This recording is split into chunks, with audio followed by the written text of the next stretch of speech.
নবদ্বারের দুর্গন্ধ অমেদ্যপূর্ণা কৃমি জাল সংকুলে স্বভাব দুর্গন্ধি বিনিন্দিতান্তরে রমন্তি মূঢ় বিরমন্তি পণ্ডিতা। পণ্ডিত কখনো দেহের সুখে রমণ করে না, কারণ এটা পচা গলা। ক্যান্সার হলে না যখন থেরাপি দেয় দেখবেন তার চেহারাটা কিরম বিকৃত হয়ে যায়, পুড়ে যায়। সেই দেহের জন্য বললেন আশ্রয় করো। আচ্ছা, এই নখ দেখাচ্ছে ভালো, নখটা কেটে যদি ভোগের উপরে কিছুর উপরে পড়ে তখন সেই খাদ্যটা অবৈধ। যুক্ত থাকুন। যে আমি বলছিলাম জীবনী ভূতা গোবিন্দ পাদ ভক্তি মুখ শ্রেয়ম। আরে জীবনে যদি শ্রেয় চাও, জীবনে যদি বেঁচে থাকার একমাত্র অবলম্বন আশ্রয় চাও, শ্রী গোবিন্দ রাধারানীর পাদ পদ্মকে আশ্রয় করো, পাদ পদ্ম আশ্রয় করো। প্রেমান্তরঙ্গ ভূতানি কৃতান্ন বানুষ্ঠিতম। এইখানে এবার বলছেন যদি সাধন শ্রবণ কীর্তন নিরত হতে থাকে তাহলে চিত্ত তখনই ভগবত প্রেম রস আস্বাদনের উপযোগী হয়। একটা শ্লোক মনে হয় আধা ঘন্টার পরে আমরা কাটিয়ে দিলাম, পুরো পাঠটাই তো এর মধ্যে চলে গেল। আপনাদের আমি বিলম্বিত করব না, যন্ত্রণার কারণ হব না। একটা শ্লোকে শেষে বললেন প্রেমা অন্তরঙ্গ ভূতানি। তুমি প্রেমের দ্বারা ভগবানের অন্তরঙ্গতা আর কি রসাস্বাদন পাবে। প্রেমের উপরে কোন জিনিস? প্রেমের উপরে জিনিস আছে রস। প্রেমের উপরে কি? সাধন ভক্তি দ্বারা ভাব ভক্তি হলো, ভাব ভক্তির দ্বারা প্রেম ভক্তি হলো, প্রেম ভক্তি কিসে রূপান্তরিত হলো? রসে। আচ্ছা, এখন তো আমের সিজন, আমের সিজন। অমৃত ফল বলা হয় আমকে। তো এই অমৃত ফল, আচ্ছা ওই আমের গাছ থেকেই, আমের শাখা থেকেই তো আমটা বেরোচ্ছে। তো গাছ কামড়ালে, পাতা কামড়ালে, শাখা পোশাখা কামড়ালে রস পাওয়া যাবে না? বলে ওর থেকেই তো আসছে, বলে পাওয়া যাবে না। তেমনি এখানে বলছেন সাধন ভক্তি দ্বারা হৃদয়ে যখন উজ্জ্বলকৃত শুদ্ধ সত্ত্বে প্রেম হবে তখন ওই প্রেমই তোমাকে রসসিক্ত করবে। রস তখনই পাবে, তার আগে রস পাবে না। যখন মিলন হবে ভক্ত ভগবানে, যখন জীবাত্মা পরমাত্মার মিলন হবে, সেই মিলনে প্রেম গাঢ় হবে, সেই গাঢ় প্রেম থেকেই খরিত হবে অমৃত রস। আর এই রসের সন্ধান যদি এক বিন্দু কেউ পায়, ওই প্রেম যদি এক বিন্দু জগতে গোবিন্দ ঢেলে দেয়, পুরো জীবগুলো প্রেমে ভেসে যাবে, পুরো জীবগুলো ওই রসে ভেসে যাবে। সেই রসের এক কণ ডোবাই সর্ব ত্রিভুবন, সর্বজীব করে আকর্ষণ। আরে একই শব্দ দিয়ে বোঝানোর কথা। আমার মতো মাদিস নরকের কীট বোঝাতে পারবে আপনাদের? গোবিন্দের এক ফোঁটা প্রেমরস জগতে দিয়ে দিয়েছেন, তার ঠেলায় জগৎ প্রেমে ভাসছে। এক বিন্দু রসে পুরো জগৎ ভেসে যাচ্ছে। আর যদি কেউ সাক্ষাৎ প্রেম রস পায় তার কি হতে পারে? সেই প্রেমের এক কণ ডুবাই সর্ব, সমস্ত জগৎকে ডুবিয়েছে কৃষ্ণের এক বিন্দু প্রেম। এই রস যদি কেউ পেয়ে যায় তাহলে জগতে তার কাছে আর কাম রস, দেহ রস, ভোগের রস তিতো লাগবে। আচ্ছা, চিটে গুড় খেতে খেতে যদি চিনি দেওয়া হয় ভালো লাগবে? চিনি খেতে খেতে যদি মধু দেওয়া হয়, মিশ্রি দেওয়া হয়, আরো আস্বাদ। মিশ্রির থেকে যদি টাটকা মধু দেওয়া হয়। আচ্ছা, আপনাকে দই খেতে দেয়া হলো। আমরা এসছি কার্তিক দাবা, তার ভাইরা দই ব্যবহার, দই করেছে কি? আচ্ছা, দই দিল। দইটা যদি গরমে ওটা না দিয়ে দইটা ফাটানোর পরে ওর মধ্যে একটু ডালচিনি, একটু ইলাচ, একটু লবঙ্গ দানা আর একটু মধু, এইসব সব উপচার মিশিয়ে একটু রসালো করে দেয়, অমৃতের স্বাদ হবে কিনা বাবু? তো বলছেন যে কি হবে, যে না এই প্রেম যদি কেউ পেয়ে যায় তবে প্রেম থেকে যে খরিত রস হয়, এই রসই হলো চমৎকারিত্ব আনন্দ। এই রসই হলো বেঁচে থাকার চমৎকারিত্ব আনন্দ। এই রসের সাধন আমাদের গৌড়ীয় ভজনদের কি ভজন? একটু কথা বলেন, কিসের ভজন? রসের ভজন। যুগল ভজন, মহাপ্রভুর হরিনাম ভজন হলো রসের ভজন। এখানে নিরসতা বলে কিছু নাই। নাচো, হ্যাঁ নাচো, কীর্তন করো, নৃত্য করো, ব্রহ্মাণ্ড কাঁপিয়ে দাও, নাচো, গাও, উচ্ছ্বাস প্রকাশ করো। এইভাবে ধর্ম ইতিপূর্বে, এটা মহাপ্রভু নিতাইয়ের অবদান। নাচো, গাও, আনন্দে প্রেমাসিক্ত হয়ে রসে ভেসে যাও। শান্তিপুর ডুবু ডুবু, নদী ভেসে শান্তিপুর ভাসবে কি, নবদ্বীপ ভাসবে কি? এখন মহাপ্রভুর প্রেম ধর্ম আর রসধর্ম, রাধারানীর কিঙ্করীগণের আশ্রিত ব্রজ ধর্ম পুরো জগৎকেই ভাসাচ্ছে, জগৎকেই ডোবাচ্ছে। এই জন্য আমাদের উচিত হলো এই রসের ভজন আশ্রয় করো। অন্য পথে গেলে কিন্তু এই রস খুব বেশি পাওয়া, একটু নিজেদের কথা বলি, এই রসের বাইরে কিন্তু গেলে কি হবে, অন্য রস পাওয়া যাবে না। আমাদের যেন অন্য রসের অতি না হয়। শুধু একটা দৃষ্টান্ত মনে পড়লো, এক রাজা, কি বললাম, এক রাজা চক্রবর্তী সম্রাট, তিনি বললেন আগামীকাল আমি আমার রাজ্যের সামনে, রাজপ্রাসাদের সামনে জমির দলিল, বাড়ির দলিল, মণি মুক্তা, অর্থবিত্ত, সোনাদানা সব রাখবো। প্রজারা এসে আগে যে বস্তুটা যে স্পর্শ করবে সেই বস্তু তার। আচ্ছা, আপনি আমি বাড়ি বসে থাকবো তো এরকম ঘোষণা পেলে? জমির দলিল, বাড়ির দলিল, মণি মুক্তা, টাকা পয়সা সব রাজা বলছে যে এসে যেটা ছুতে পারবে সে বস্তু। শুরু হয়ে গেছে খেলা। কেউ বাড়ির দলিল ছুটছে, কেউ জমির দলিল ছুটছে, কেউ পুষ্করিণীটার দলিল ছুটছে, কেউ বা মণি মাণিক্য হীরা পেয়ে তো পরম আনন্দ। একটা কিশোরী দূর থেকে রাজার দিকে তাকিয়ে আছে, রাজা সিংহাসনে বসে আছে। কিশোরী করেছে কি, কোনো ওই সোনা দানা মণি, হ্যাঁ, জমির দলিল, বাড়ি গাড়ি এদিকে না দিয়ে দৌড়ে ছুটে গিয়ে রাজাকে ছুঁয়ে বলছে, রাজা আমার, রাজা আমার। রাজার চোখে জল এসে গেছে, আমার সম্পদ সব ছোঁয়ার জন্য ব্যস্ত, তুই আমাকে ছুলাম কেন জানো? তোমাকে ছুলে যদি তুমি আমার হও তা পুরো রাজ্যই আমার হয়ে যাবে। আলাদা করে নিতে যাব কেন আমি? আলাদা করে ওগুলো নিতে যাব কেন? আহারি, বিষয় সম্পদ চাইলাম, মান সম্মান, রূপ যৌবন চাইলাম, তোমাকে ছুলাম না, তোমাকে চাইলাম না। জংলব্ধা চপরংলভং মন্নাতিনাদিকং তত যস্মিনি স্থিত ন দুঃখেন গুরুণাল্লোপি বিলসতে। তোমাকে পেলে আর পাওয়ার কিছু বাকি, তোমাকে জানলে আর জানার কিছু বাকি থাকে না, তোমাকে লাভ করলে আর পরম কোনো লাভের আশাও থাকে না। একটু তাকে ছুঁন, তাকে ছুঁয়ে দেখুন। ওই সোনা দানা মণি মানিক অনেক জন্ম ধরে বুকে জড়িয়েছেন, শান্তি পাওয়া যায়নি। শান্তির কত অভাব জানেন? আচ্ছা, একটা কথা মনে পড়লো, কথাটি হলো, এই শান্তি পেতে গেলে আমাদের কি করতে হবে না, ওই রাজাকে ছুতে হবে। এই তো, রাজাকে যে ছুলো রাজা তার হয়ে গেল, তার মানে রাজ্য তার। আমরা ওইটা পাচ্ছি না। সামনে সব মা কি করে জানেন? মার তো গৃহকর্ম আছে না, রান্না বান্না কাজ আছে।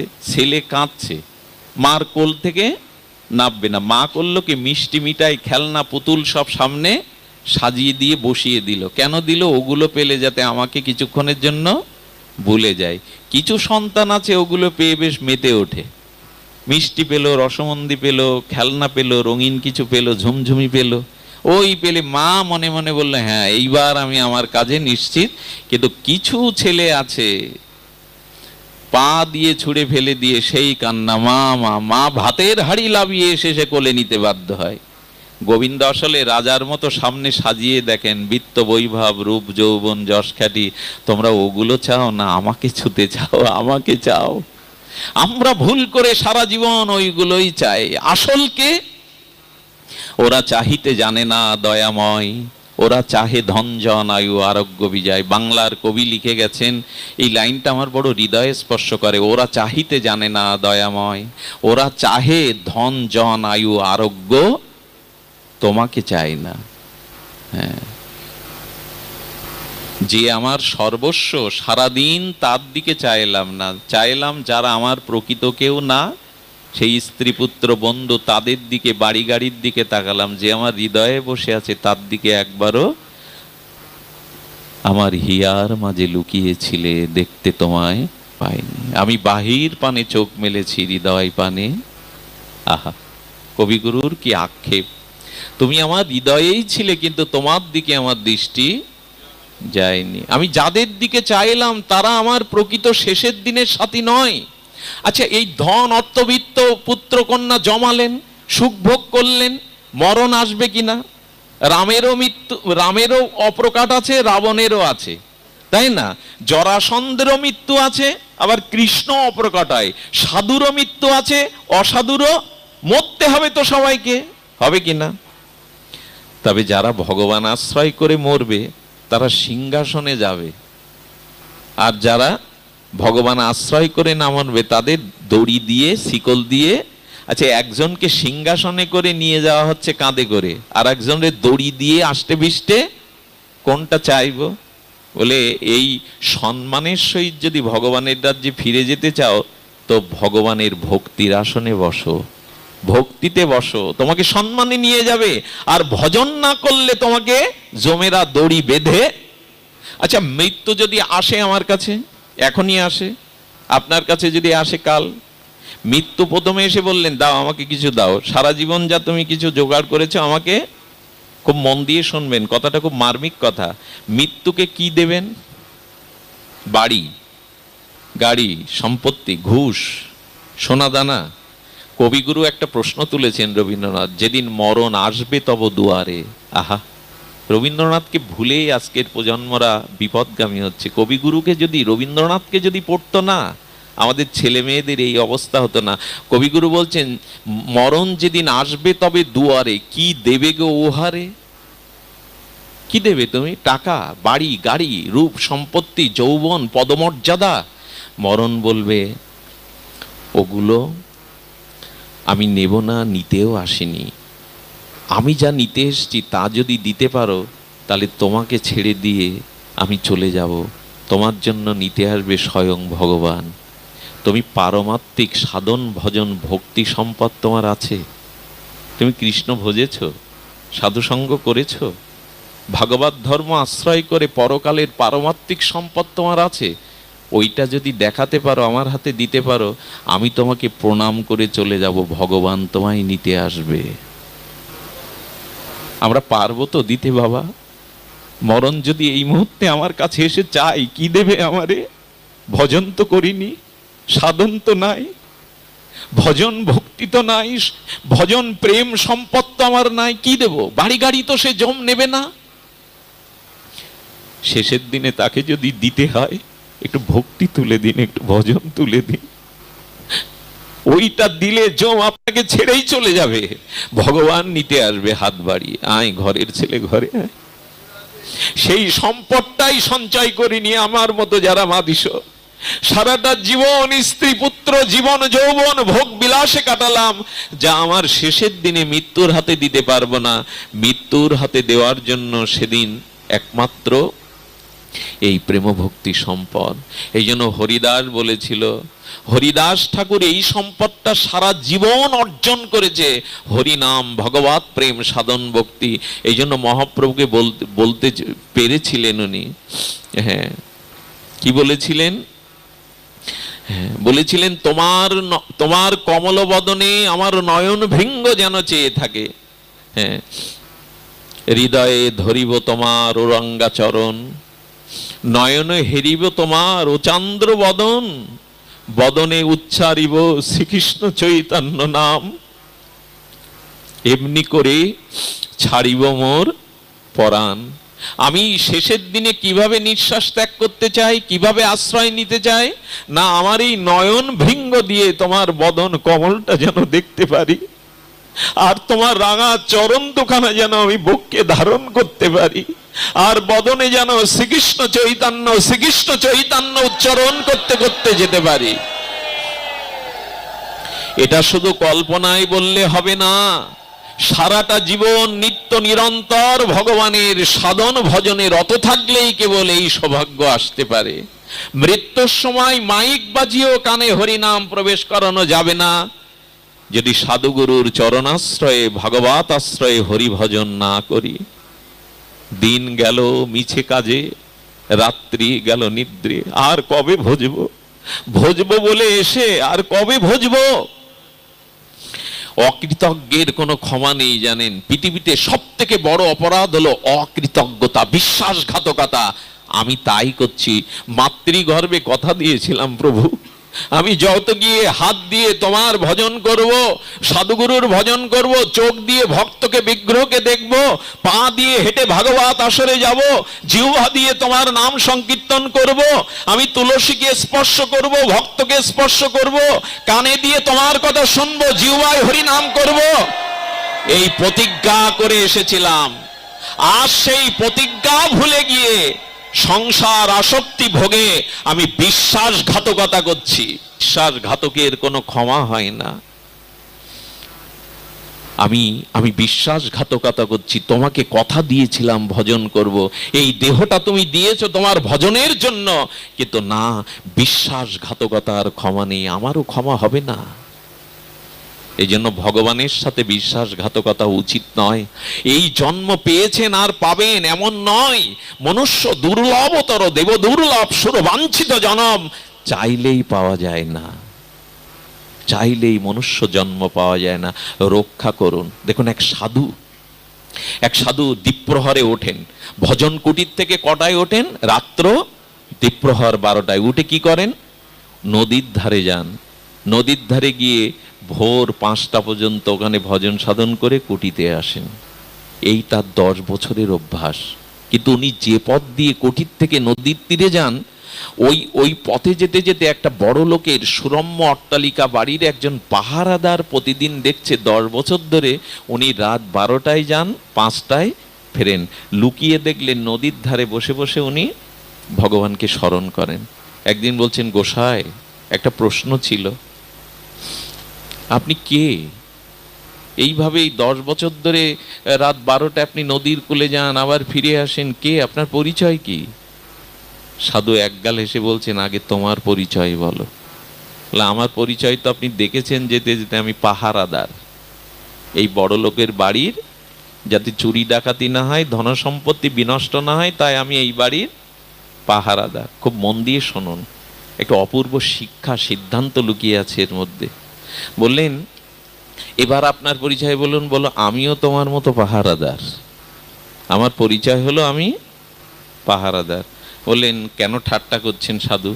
আপনি কি নদীর ঢেউ পাহারা দেন? আমি তো এই মালিকের ধন সম্পত্তি সারা রাত জেগে পাহারা দেয়, আপনি নদীর ঢেউ পাহারা দেন, নদীকে পাহারা দেন। একটু উপহাস করছে, করতেই পারে। উনি বলছেন পাহারাদার। বলে, বাবা, তাহলে এবার আমার উত্তর শোনো। তুমি যেমন এই বাড়ির মালিকের আশ্রিত পাহারাদার, তোমার উপরে যেমন একটা দায়িত্ব এই বাড়ির ধন সম্পত্তি যাতে চুরি ডাকাতি না হয়, তেমনি নদীর ধারে গিয়ে আমার এই যে বাড়িটা না, এই মাটির বাড়ি, এই বাড়ির মধ্যে অনেক সম্পত্তি আছে। সেই সম্পত্তির নাম বিবেক, সেই সম্পত্তির নাম বিচার। এই বিবেক আর বিচার যাতে চুরি না হয়, আমি নদীর পারে পাহারা দেই নিজেকে, যাতে আমার ভেতরের এই সম্পত্তিগুলো, আমার বিবেক, আমার বিচার, আমাদের বিবেক বিচারকে আমরা পাহারা বসাইনি জানেন। আমাদের বিবেকই নাই, আমাদের বিচারটাই আজ নাই। কি করতে এসেছি, কি করণীয়, কিসে আমার মঙ্গল, কেন আমি মনুষ্য জন্ম পেলাম, কেন ভগবান আমার অবতার হয়ে নাম রূপে শাস্ত্র রূপে এলেন, এই বিচার নাই। আমাদের বিচার বিবেক সব চুরি হয়ে গেছে। পাহারা দিতে হয়তো পাহারা দিলাম না। এ কথা শুনে পাহারাদার বলছেন, আমি আজ থেকে এই মালিকের পাহারার এই চাকরি ত্যাগ করে নিজের পাহারা দেব। আমার জিনিস তো চুরি হয়ে গেছে, আমি তো পাহারা দিতে পারিনি। পাহারা দিন। বিবেক বিচার যদি চলে যায়, এ দেহের কোনো মূল্য থাকবে না। আগামী জন্মে বিচার না থাকলে বিবেক না থাকলে আবার পশুজনিতে যেতে হবে, শূকর কুকুরে জন্মাতে হবে। পাহারা দিন। এই এখন আপনারা পাহারা বসিয়েছেন, এখন আপনাদের বিবেক বিচার অন্যদিকে যাচ্ছে না। বিচার করিয়া মনে ভক্তি রস আস্বাদনে মধ্যস্থ শ্রী ভাগবত পুরাণ। বিচার করুন, বিবেক ফিরিয়ে আনুন। মানুষ এখন মনুষ্যত্ব হারা হয়ে গেছে, বিবেক হারা হয়ে গেছে। আচ্ছা, সকালবেলা আমাদের ঘুম থেকে জাগায় কে? মা। বেশিরভাগে জাগায় মায়েরা, স্বামীকে হোক পুত্রকে হোক। আচ্ছা, প্রতিদিন সকালে আমাদের কেউ না কেউ জাগায়, সেটা ঘড়ির রিংটন হোক বা মায়ের ডাক হোক, স্ত্রীর ডাক হোক, কেউ জাগাই তো আপনাকে, জাগাই। আচ্ছা, রাত্রের নিশার নিদ্রায় অভিভূত হলে যদি ভোরে কেউ আমাকে ডেকে জাগায়, তো অনেক জন্ম আমি যে মোহনিদ্রায়, কামনা বাসনার নিদ্রায় ঘুমিয়ে আছি, কে জাগাবে? প্রসঙ্গটা বোঝা যায়? আমি রাতের নিশাতে গভীর রাত্রে ঘুমাই, কিন্তু প্রভাতে মা, স্ত্রী বা কেউ আমাকে জাগিয়ে দেয়, কিন্তু আমি যে মোহ ঘুমে ঘুমিয়ে আছি অনন্ত জন্মে কৃষ্ণকে ভুলে, এই ঘুম কে ভাঙাবে? বলে এই ঘুম ভাঙানোর জন্য না, একজন দাঁড়ে দাঁড়ে দাঁড়ে দাঁড়ে চিৎকার করে বলছে, জীব জাগো, জীব জাগো, জীব জাগো, জীব জাগো।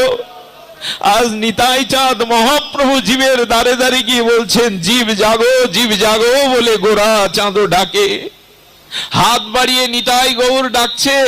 নিতাই গৌরের চরণাশ্রিত গুরু মহারাজরা, সাধু সন্ত বৈষ্ণবরা আমাদের দুয়ারে দুয়ারে বলছে, জাগো জাগো, জেগে ওঠো, ভগবানকে ভজন করো, আর কত ঘুমাবে, কাল ঘুমে আর কত ঘুমাবে। আজকে এখানে জাগার দিন, আমরা জাগতে এসেছি, কারণ আমরা ঘুমিয়ে আমাদের চেতনা, আমাদের বিবেক, আমাদের আত্মজ্ঞান ঘুমিয়ে। এই জন্য বলছেন জগতের এই যে মোহনিদ্রা, এই সাধু সঙ্গ ছাড়া, শ্রী গুরুদেব ছাড়া, ভাগবত শ্রবণ ছাড়া আমাদের কেউ জাগাবার নেই গো। এই জন্য শ্রীগুরু পাদপদ্ম আশ্রয়, হরিকথা আশ্রয়, আর এরাই আমাকে মায়ের মতো করে জাগাবে। এখন তো জাগায় সাধুগুরু বৈষ্ণবরাই তো জাগাবে, আর কে জাগাবে? বাইরের ঘুম মা জাগায়, স্ত্রী জাগায়, অন্যরা জাগায়। মোহনিদ্রা জাগাবে শ্রীগুরু মহারাজ, মোহনিদ্রা জাগাবে ভাগবত হরিকথা। জেগে উঠুন, না হলে দেখবেন সব অন্ধকার। মৃত্যুর পরে বড় অন্ধকার পথ, ওখানে কেউ আলো ধরবে না, ওখানে কেউ হাত ধরবে না, ওখানে কোথায় বা যাব ঠিকানা জানা নেই। সেই দিন যাতে আলো পান, যাতে শ্রী গুরুদেব হাত ধরে নিকুঞ্জ মন্দিরে পৌঁছে দেন, সেই জন্য ওই হাতটা ধরা যায়। দেখুন, এ সংসারে অস্থায়ীকেই ধরে আছি, স্থায়ীকে। আচ্ছা, এইখানে আমরা যারা এসেছি, সন্ধ্যায় এখানে এসেছিলাম সবাই। আচ্ছা, এর 2 ঘন্টা পর এখানে কেউ থাকবেন কি? বহু জায়গা থেকে একত্রিত মিলিত হয়েছি, আবার ভাগবত বা প্রসাদ অন্তে আমরা চলে যাব। জগৎটা, সংসারটা এরকম ভাবলে দোষ কি? 50 বছর আগে তো এখানে ছিলাম না, আর 50 বছর পরেও এই স্ত্রী পুত্র বাড়ি গাড়ি আমার বলে থাকবে না। মাঝখানে এসে যা মিলিত হলাম, এটাকে স্থায়ী কেন ভাবলাম? এই ভাগবতটা কি স্থায়ী সারা জীবনের মতো?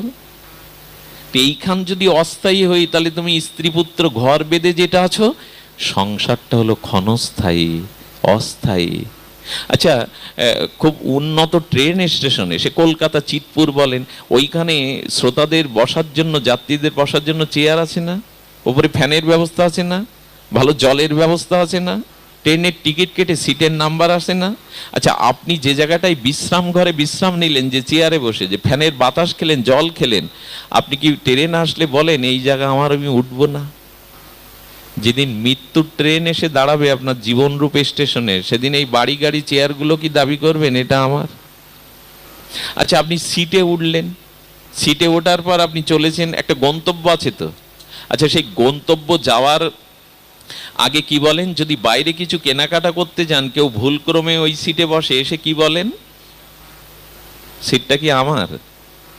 ওইখানে তো হাজার হাজার যাত্রী বসে, হাজার হাজার যাত্রী বসে, সিটটা কি আমরা বলি কি ও সিটটা আমার? মাঝে মাঝে আবার রুমাল টোমাল দিয়ে দখল করি। আচ্ছা, করলেন আমার, সিটটা কি আমার?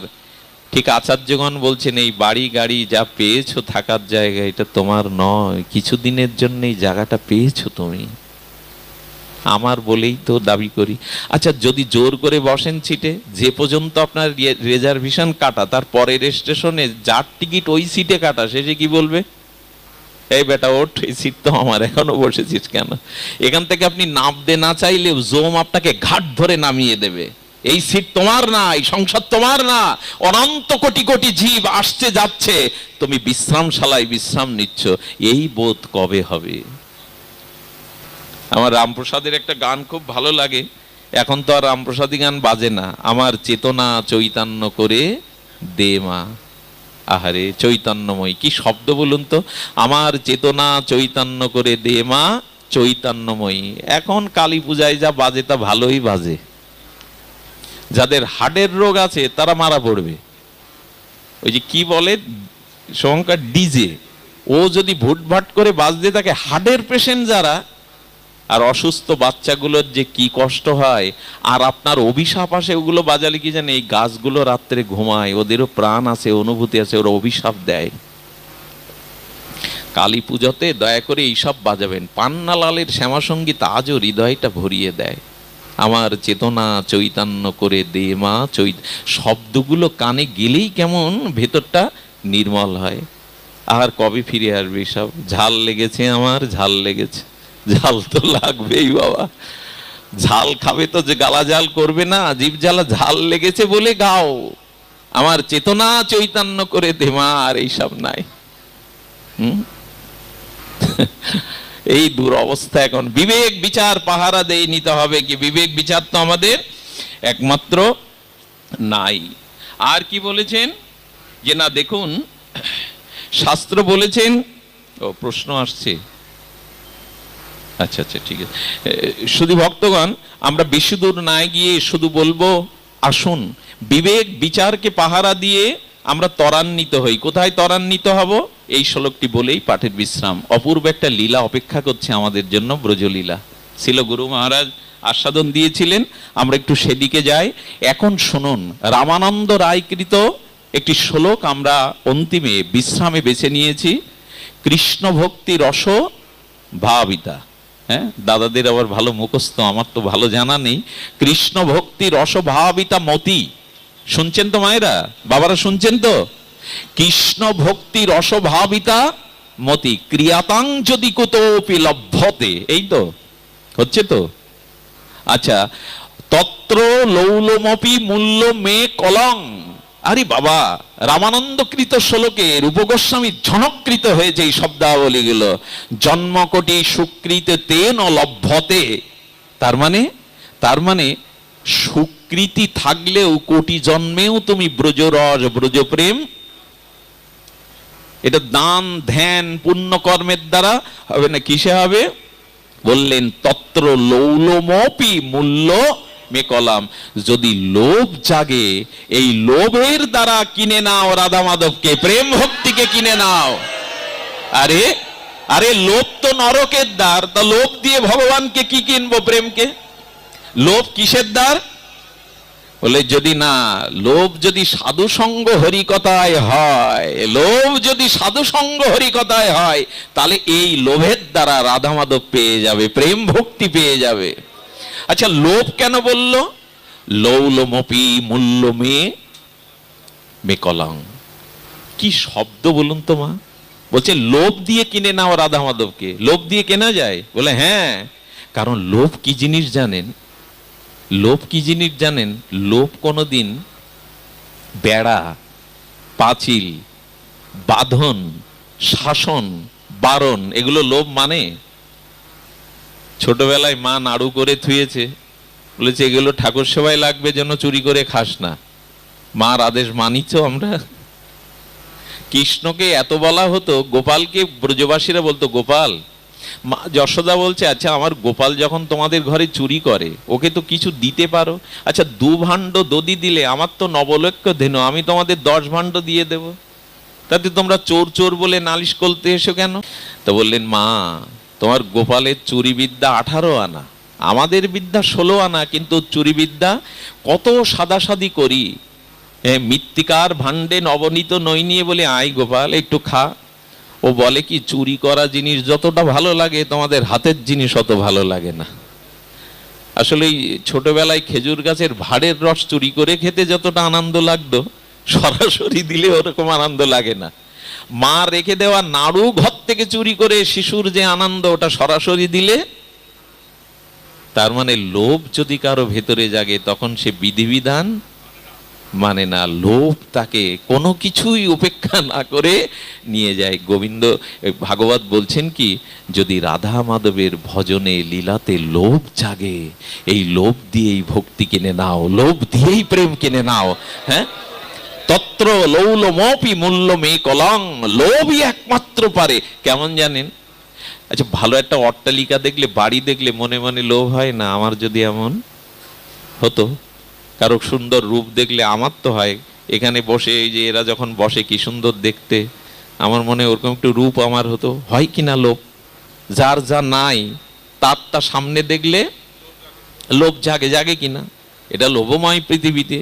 তো এক মহাজন বললেন, লোভটা ওই দিকে ফিরেও না, লোকের উন্নতি দেখে, লোকের সম্পদ, লোকের রূপ দেখে লোভটা এই দিকে ফিরাও। কোন দিকে? বলে ওইরকম সাধুর মতো যদি ত্যাগ বৈরাগ্য আমার হতো। উনি যেমন গায়ে ছেঁড়া একটা চাদর পরেন, একটা ময়লা ব্রজের ধুলি মাখেন, কুটিরে থাকেন, দুটো রুটি সবজি পান, ভোগ বিলাস নেই, ওনার ত্যাগ বৈরাগ্য যদি আমার হতো। এই লোভ জাগান, এই হিংসা জাগান যে ওর কেন হবে, আমার কেন? ভক্তি বা ভজনের লোভ বাড়ান, কিন্তু লোকের উন্নতি দেখে লোভ বাড়ালে কিন্তু পতন হবে। লোভ বাড়ান, লোভ বাড়ান। লোভ জন্ম কোটি সুকৃতি তে ন লভ্যতে, কোটি জন্ম দান ধ্যান সুকৃতি থাকলেও এই বস্তু পাবেন একমাত্র লোভের ভজন, ব্রজের ভজন, রাধা মাধবের ভজন, লোভে ভজন করুন। এইগুলো শুনে যদি মনে হয় আমারও যদি হতো, আমারও যদি এই ভজন হতো, সেই ভজনের একটা লীলা বলেই পাঠ, অপূর্ব লীলা, অপূর্ব লীলা শুনুন তাহলে। রাধারানীকে কিঙ্করী সাজিয়েছে। আমাদের ভজনটা কিন্তু রাধা দাসের, একথা সবাইকে আমি বোঝাতে পারবো না। যারা এই ভজন না পেয়েছেন, এই যে ব্রজের রাগানোগা ভজন, কাম বিষ কাম গায়ত্রীতে যাদের অপ্রাকৃত নবীন মদনের আরাধন, যারা এইটা পেয়েছেন শ্রী গুরুদেবের কাছ থেকে, তাদের আমি কিঞ্চিত হয়তো বোঝাতে পারবো। কিন্তু এই ভজনে আসুন, রসটা তো এইখানেই। শ্রীধাম বৃন্দাবন যুগল ভজন ধন, মোহে করালো উপদেশ। কি বলেছেন? আরাধ্য ভগবান ব্রজেশ তনয়স্তদ্ধামং শ্রী বৃন্দাবনং রম্মা কাচিত উপাসনা ব্রজবধূ বর্গেন যা কল্পিতা। এই তো ভজন আমাদের। আমাদের ভজন হলো ব্রজের রাধা মাধবের নিকুঞ্জ মন্দিরের, প্রেম মন্দিরের কিঙ্করী দাসীর ভজন। এই নিবেদন ধরো সখীর অনুগত করো, এই মনের অভিলাষ বিলাস কুঞ্জে, সেই ভজনের কথা বলছি আমরা। ত্যাগ রাধারানীর কিঙ্করী, সেই গুরু কিঙ্করী প্রবোধানন্দ সরস্বতীপাদ, সেই কিঙ্করী কি করেছেন? রাধারানীকে কুঞ্জ মন্দিরে শৃঙ্গার করে বসিয়েছেন। কুঞ্জের নাম হলো সংকেত কুঞ্জ। একটু নামটা বললেই কল্যাণ হবে। কি কুঞ্জ? সংকেত কুঞ্জ। সংকেত কুঞ্জ নাম কেন? একটু রসের কথা তো মনে পড়লো। সংকেত কুঞ্জ মানে গোবিন্দ গোষ্ঠ থেকে, উত্তর গোষ্ঠ থেকে গোধূলি বেলায়, অর্থাৎ নবলক্ষ গাভীর খুরুত্তিত ধুলিগুলো গোবিন্দের কোমল বদনে এসে ধুলো মিশে যাচ্ছে, এই জন্য ওর নাম হলো গো। এরকম শব্দ না, গোধূলি শব্দটা শুনলেই মনে আনন্দ হয়। গো ধুলি, গোবিন্দ গোপাল তো, নবলক্ষ ধেনু বৃন্দাবনের ব্রজধুলিতে গরুর খুরের উত্থিত ধুলিগুলো গোবিন্দের কেশে এসে বদনে এসে মিশে গোবিন্দের রূপটা আরো মধুময় করে দিয়েছে। ধুলিও মাঝে মাঝে সুন্দর লাগে। সাধুগুরুর ধুলিতে, ব্রজ ধুলিতে যখন কেউ গড়াগড়ি দেয় না ব্রজের চিন্তা, তখন সে আরো সুন্দর হয়। ধুলিও সুন্দর। ধুলি নয়, ধুলি নয় গোপীপদ রেণু, যে রেণু মেকেছিল নন্দসুত কানো। ধুলি নয়, ধুলি নয়। ভক্তের পাদ ধুলো যদি গঙ্গায় পড়ে, গঙ্গা বলছে আমি পবিত্র হয়ে যাই। সংকীর্তনের ধুলি যদি পড়ে গঙ্গা জলে, গঙ্গা জল পবিত্র হয় ভাগবতে বলে। ধুলি চাই, ধুলি চাই, ব্রজ ধুলি, ভক্তের চরণ ধুলি, এতেই অলংকার। তো শুনুন, মন দিন এদিকে, এবার মন দিন না। গোবিন্দ উত্তর গোষ্ঠ থেকে আসছে, সামনে দাদা বলরাম, গোবিন্দ একটু পিছনে পড়েছে। মা শুনুন খুব লক্ষ্য দিয়ে, খুব পরমানন্দ লীলা। গোবিন্দ একটু, বড় ভাই যদি সামনে থাকে গোবিন্দের দিকে তাকাতে পারবে তো কানাই? খবরদার, এই লীলা শুনতে শুনতে কৃষ্ণ আর গোপীদের জন্য নায়ক নায়িকা ভেবে বসেন না। রক্ত মাংসের যুবক যুবতী ভাললে কিন্তু অভিশাপ নেমে আসবে। একটু সতর্ক করি, এটা কোনো রক্ত মাংসের বিষয়। নিজের সাথে নিজের খেলা, নিজের স্বরূপ শক্তি রাধারানীর সাথে গোবিন্দের। আয়নায় যেমন বাচ্চা আয়নার মধ্যে নিজেকেই দেখে অন্য ভেবে খেলতে যায়, শ্রী গোবিন্দ আর রাধারানী অভিন্ন তত্ত্ব। নিজের সাথেই নিজের খেলা। এখানে যেন যুবক যুবতী ভাব মনে গোবিন্দ যাচ্ছেন, রাধারানী চিলেকোটার উপরে, রাজনন্দিনী বৃষভানু নন্দিনী বর্ষণার মন্দিরের উপরে দাঁড়িয়ে ললিতা বিশাখা পরিবেষ্টিত। এখন রাধারানী বারবার গোবিন্দের দিকে তাকাচ্ছে, নয়নে যখন পলক পড়ছে তখন রাধারানী বিধাতাকে গালি দিচ্ছে, ব্রহ্মাকে। হ্যাঁ, কি বলছেন? বলছেন, বিধাতা তুমি রসজ্ঞ নও, তুমি রসসৃজন জানো না। হ্যাঁ, ওই রূপ দেখতে তুমি দুটো আঁখি দিলে, কোটি আঁখি দিল না বিধি, দিল মাত্র দুই, তার মধ্যে নিমেষ দিল কি দেখিব মুই। রাধারানী বিধাতাকে গালি দিচ্ছে, ব্রহ্মাকে গালি দিচ্ছে, তুমি যোগ্য সৃজন জানো না, তুমি বেরসিক, তুমি রসিক নয়। এমন নয়ন ভোলানো সুন্দর রূপ দেখতে মাত্র দুটো চোখ দিলে, কেন কোটি আঁখি দিলে না? গোবিন্দকে দর্শন করছে আর গোপীরা রাধারানী বলছে, যেন কোটি আঁখি দিলে না, কেন দুটো দিলে? আচ্ছা, দুটো আঁখি যদি দিলে পলক দিলে কেন? একথা আর কেউ বলেছে জগতে? পলক পড়লেই রাধারানী মনে করে আমি যুগ যুগান্তর তোমায় হারিয়ে বসলাম। কোটি আঁখি দিল না বিধি, দিল মাত্র দুই, তার মধ্যে নিমেষ দিল কি দেখিব। কেন নিমেষ দিলে? চোখের পলক পড়লেই তো মনে হয় তাকে এক যুগ, এরকম অনুরাগ আর কারো নাই, ব্রজে ছাড়া, গোপীদের ছাড়া নাই। এই অনুরাগের কথা আর কোথাও পাওয়া যাবে না ব্রজ বিপিনে। ব্রজ সুন্দরী ততিগণের, গোপীগণের, রাধা দাস্যগণের, মঞ্জরীগণের ছাড়া পাওয়া যাবে না। তো গোবিন্দ রাধারানীর দিকে তাকাচ্ছেন, চার চোখ। কচক হলো? চার চোখ, দুই চোখ হলো।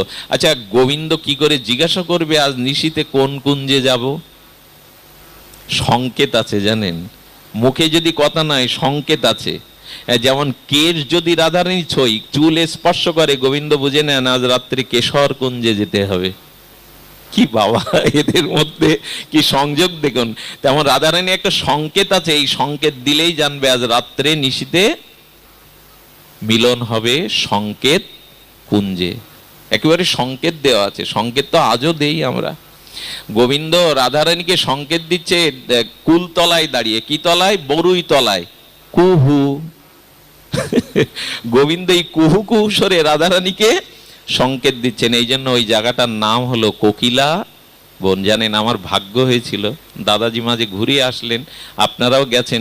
কোকিলা বনে গিয়ে আমি প্রেমানন্দ ধনঞ্জয়কে বলছি, কোকিলা বনে যদি কোকিল না ডাকে আমি বিশ্বাস করব না গোবিন্দ এখানে কুহু স্বরে ডেকেছিল। তখন কিন্তু কোকিল ডাকে সময় না, শীতকাল। বিশ্বাস করুন, দুটো কোকিল সঙ্গে সঙ্গে কুহু রবে গাছের শাখায় ডেকে উঠল। এই হলো বৃন্দাবন, যে দেশে যার আছে খ্যাতি। হ্যাঁ, না চাইতেই দেয় ফুলো ফল। বৃন্দাবনে একই সাথে ষড়ঋতুর ফুল ফোটে। কেন জানেন? ষড়ঋতুর পঞ্চম ফুল দিয়ে গোবিন্দের মালা তৈরি হয়। পৃথিবীতে আছে এরকম গ্রাম যে একসাথে ষড়ঋতুর ফুল এখন ফ্রিজে রাখা যায়। ষড়ঋতুর ফুল, ফ্রিজে রাখা ফুল আর গাছ থেকে চয়ন করা ফুল, মহিমা এক হয় কি? তা গোপীরা প্রতিদিন ষড়ঋতুর ফুল একত্রিত করে পঞ্চম ফুলে গোবিন্দের গুঞ্জমালা পরাতো।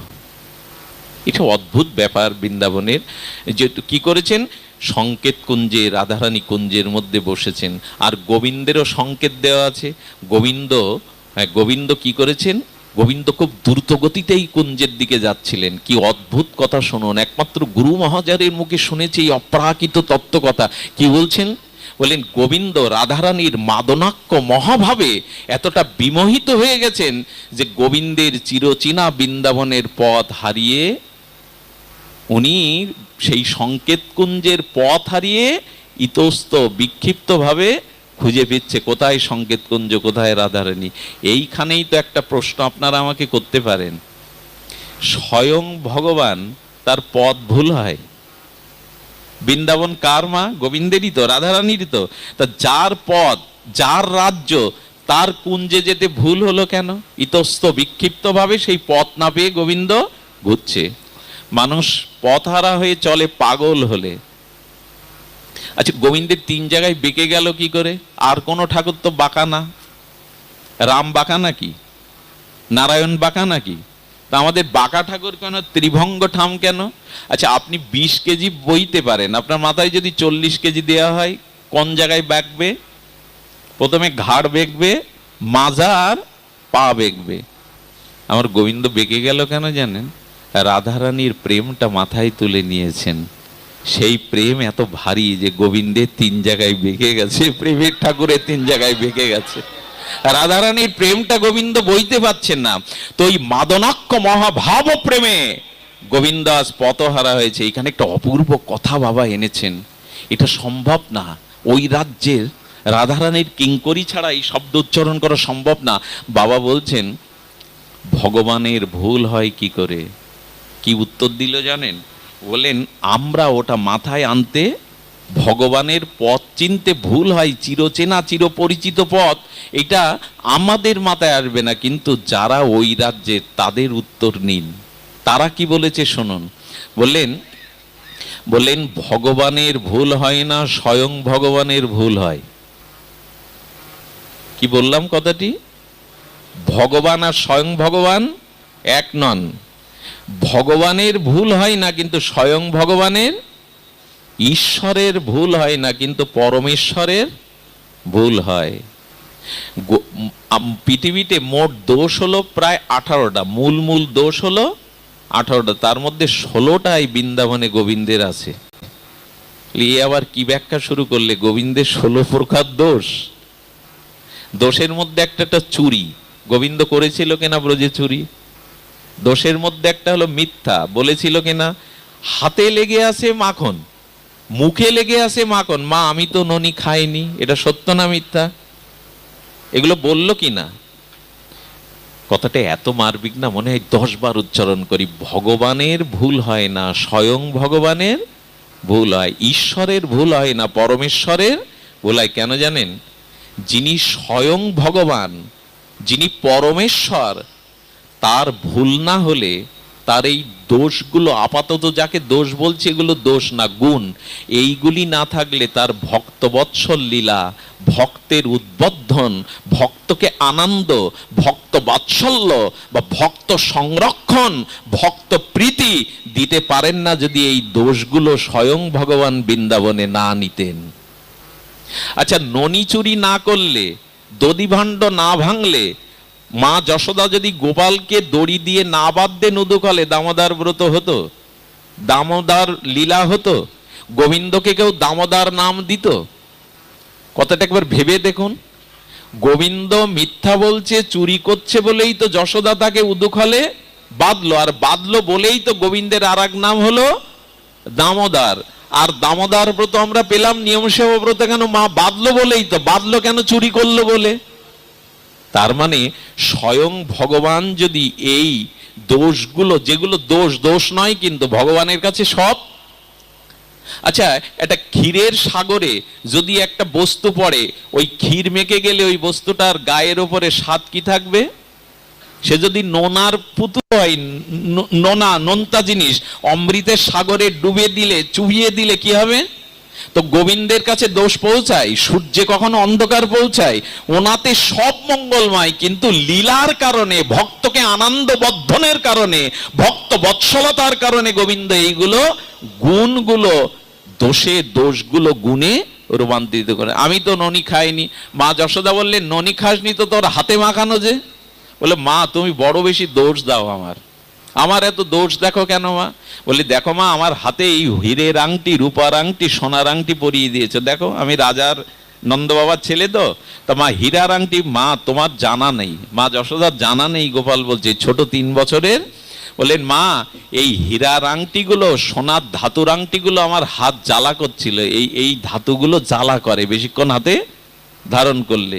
তো মা হাত জ্বালা করছিল, ভাবলাম মাকে আর কেন ডাকবো, ডিস্টার্ব করব, তাই হাতের জ্বালাটা আমি নিবাবার জন্য মাখনে হাত পুরে দিয়েছিলাম। মাখন তো ঠান্ডা, তাই হাতের জ্বালা নিবানোর জন্য মাখনের ভান্ডে হাত পুরে। বাবা কি ডাহা মিথ্যা!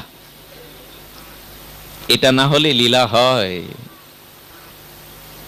বোঝা গেল কেন স্বয়ং ভগবান এইগুলি করবে।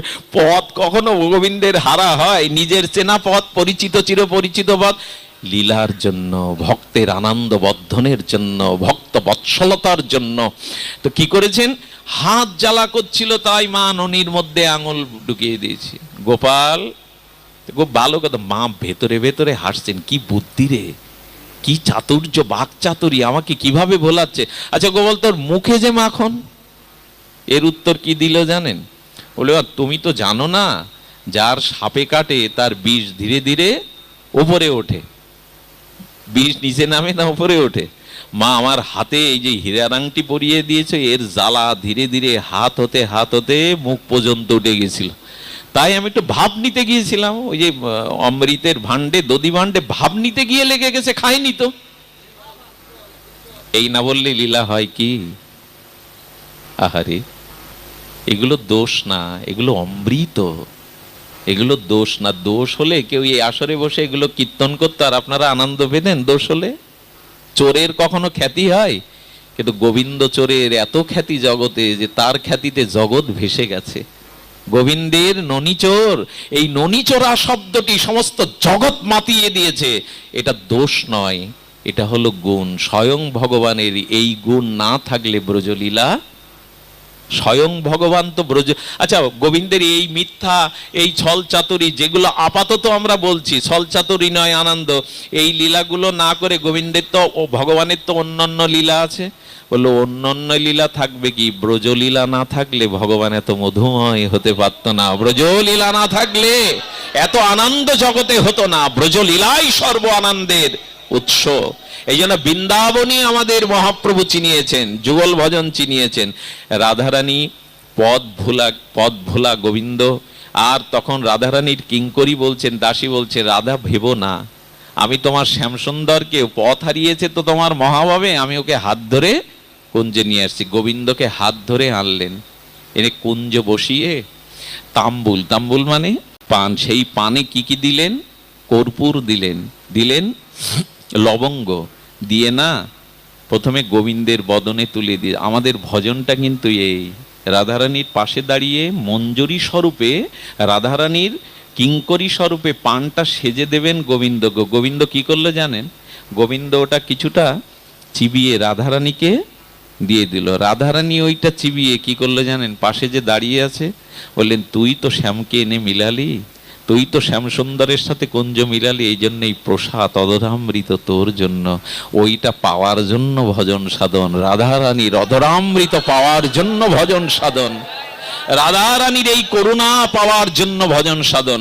এখন ভগবানের ভ্রান্তি ভুল হয় কি করে একটু ব্যাখ্যা করেই রাখছি বলছি, কিন্তু এত সুন্দর ভক্ত আসর, এটা রাত কেটে গেলেও মনে হয় কখন কেটে গেল, কিন্তু যুক্তি করে আর বসাবো না আপনাদের। আমারও লোভ জাগে, রাতের পর রাত জেগে হরি কথায় বসলে আর ক্লান্তি থাকে না। দীর্ঘ 4.5 ঘন্টার পথ এসে আমি একটা সেকেন্ডও দাঁড়াইনি, এখন মনে হচ্ছে সারা রাত পারবো।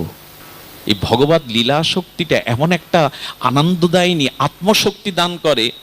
আচ্ছা, অন্য কোনো খানে আমরা এতক্ষণ বসে থাকতে পারবো? অন্য কোনো কাজে পারবো না। এটাই প্রমাণ হয়, এই লীলা শ্রবণ করুন, এই সাধু সঙ্গ করুন, এটাই জীবনীভূতা শক্তি, বেঁচে থাকার একমাত্র শক্তি এটাই। কি করেছে জানেন? ভগবানের ভুল হয় কিনা দেখুন। রাধা কৃষ্ণ মিলিত তনুকে, একটু বলুন, রাধা কৃষ্ণ মিলিত তনুকে শ্রী গৌরাঙ্গ মহাপ্রভু সন্ন্যাস নিলেন। 3 দিন সন্ন্যাসের পর খান নিয়ে স্নান করেননি, উদ্ভ্রান্তের নাই ঘুরে ঘুরে বেড়াচ্ছেন। রাঢ় দেশে কি করলেন? 3 দিন মহাপ্রভু স্নান সন্ন্যাস নিয়ে প্রেমে পাগল হয়ে বৃন্দাবনের পথে যেতে রাঢ় দেশে প্রভু 3 দিন স্নান করেননি, খাননি। নিত্যানন্দ দেখলো সচিমাকে বাঁচানো যাবে না, বললেন, মা তোমার গৌরকে যদি তোমার কোলে ফিরিয়ে না আনতে পারি আমি এ মুখ আর দেখাবো না। নিতাই চললেন, ছুটতে ছুটতে দেখে গৌর সুন্দর বৃন্দাবনের পথে প্রেমে উন্মত্ত হয়ে কাঁদছে, হাসছে, গড়াগড়ি দিচ্ছে। দেখুন তো এই ভাব। 3 দিন মহাপ্রভুর মুখে জলও স্নানও করেননি, উন্মাদের ন্যায় ঘুরছে। কিছু রাখাল বালক খেলা করছিল, রাখাল বালককে ইশারায় নিত্যানন্দ বলে দিলেন, আমার প্রভু তোমাদের বৃন্দাবনে রাখাল ভেবে জিজ্ঞাসা করবে ব্রজের পথ কোন দিকে। ওগো রাখালগণ, আমার অনুরোধ, তোমরা এই গঙ্গার পথটা দেখিয়ে দিও। বৃন্দাবনের পথ তোমরা মিথ্যা হোক ছল করে বলে দিও এই পথটাই হলো বৃন্দাবনের পথ। রাখাল দিকে বলছে, রাখালগণ বলতে পারো বৃন্দাবন কত দূর? ভগবান চেনে না বৃন্দাবনের পথ? এই দেখুন, লীলাতে ভগবান নিজের বৃন্দাবনের পথ নিজে চিনতে পাচ্ছেন না, রাখাল বালককে করজোরে বলছেন, বলো না বৃন্দাবন কোন দিকে। প্রেমে কতটা উন্মত্ত হলে স্বয়ং ভগবানের এই দশায়, একে আমরা কল্পনা করতে পারবো? বলো না, বলো না। বৃন্দাবন কোন দিকে? নিত্যানন্দ ইশারা করে দেখিয়ে দিচ্ছেন, এই দিকে দেখাও। বলি বৃন্দাবনে যাবেন তো প্রভু? এই তো গঙ্গার দিকে দেখে, গঙ্গার তীরের দিকে দেখিয়ে দিচ্ছেন, এই এই এই বৃন্দাবন। প্রভু বললেন এই তো। হ্যাঁ, সামনে গিয়ে দেখে শ্রীপাদ নিত্যানন্দ, শ্রীপাদ আপনি এখানে? বলে হ্যাঁ প্রভু, আপনার সাথে আমি বৃন্দাবনে যাব বলেই।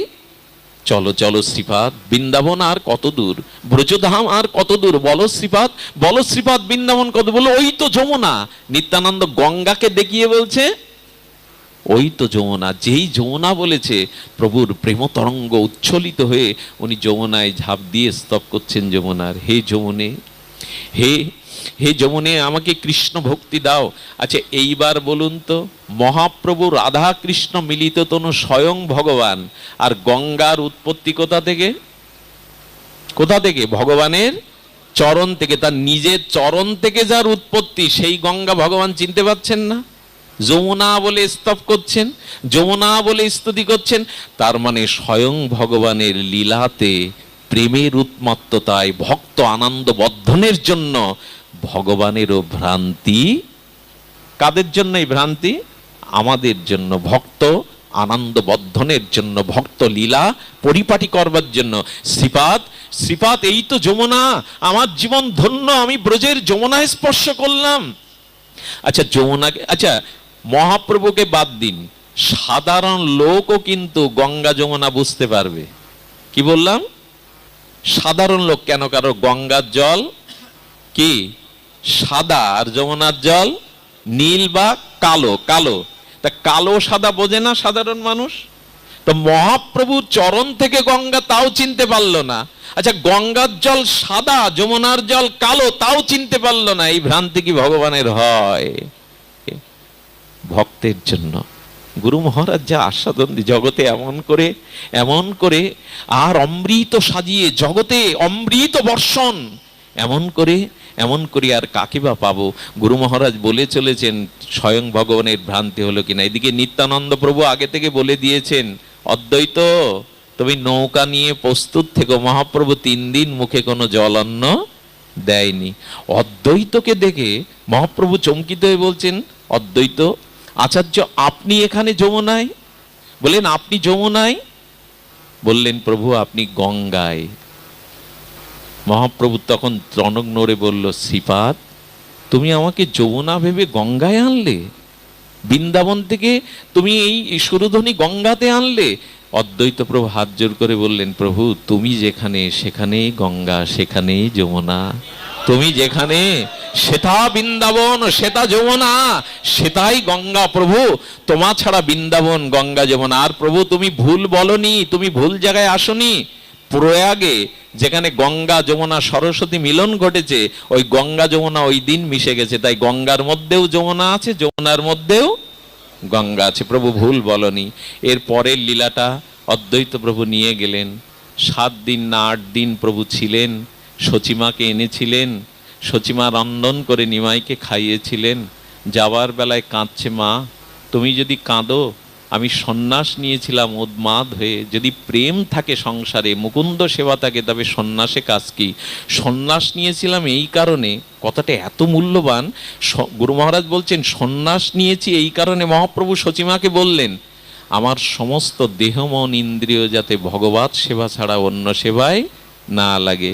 এই জন্য আমরা অনুরোধ করি, যারা ব্রহ্মচারী হবেন, যারা সন্ন্যাসী হবেন, 10 বার কেন 10,000 বার ভাববেন, সন্ন্যাস নেওয়ার পরে এই দেহ দিয়ে মন দিয়ে আর কোনো সংসারের কর্ম, ভগবত সেবা ছাড়া অন্য কর্ম হলেই কিন্তু সন্ন্যাস ধর্মে। মহাপ্রভু বলছেন, সন্ন হইল মন, সন্ন্যাস কাজ কি মোর? প্রেম প্রয়োজন, মা আমার প্রেম প্রয়োজন। তুমি যদি কাঁদো, আমি আবার গৃহে ফিরে গিয়ে সংসারী হব। সচিমা বললেন, নিমাই তুই যদি সন্ন্যাস ছেড়ে আবার গৃহ, সন্ন্যাসের অমর্যাদা হবে। লোক আর সন্ন্যাসকে, বৈরাগ্যকে মানবে না। দেখুন ভগবানের মা হতে গেলে তাকে কেমন সিদ্ধান্তবিদ হতে হয়। যা নিমাই, তবে একটা অনুরোধ তোর কাছে, তুই বৃন্দাবনে ভজন করবি না, তুই ভজন করবি লীলা চলে, কারণ লীলা চলে থাকলে আমি তো সংবাদ পাবো। এই দেখুন, যারা মাকে তিরস্কার করে, যে সন্তান মাকে ভালোবাসে না, তারা আমার গৌরের দলে কেউ না। মহাপ্রভু মাকে এত শ্রদ্ধা করতেন, প্রতিজ্ঞা করলেন, মা আমি বৃন্দাবনে না, আমি লীলা চলেই ভজন করব। এত বড় মাতৃভক্ত পৃথিবীতে দ্বিতীয় দৃষ্টান্ত নেই। ব্রজের কৃষ্ণ কিন্তু বৃন্দাবনে না, লীলাচলে থাকলেন, কারণ মাকে, মার কথাটাকে রক্ষা করবেন বলেন। সেই নীলাদ্রিশেখর গোবিন্দ আজ চললেন মহাপ্রভু সন্ন্যাসে। আমরা এখানেই ইতি করি।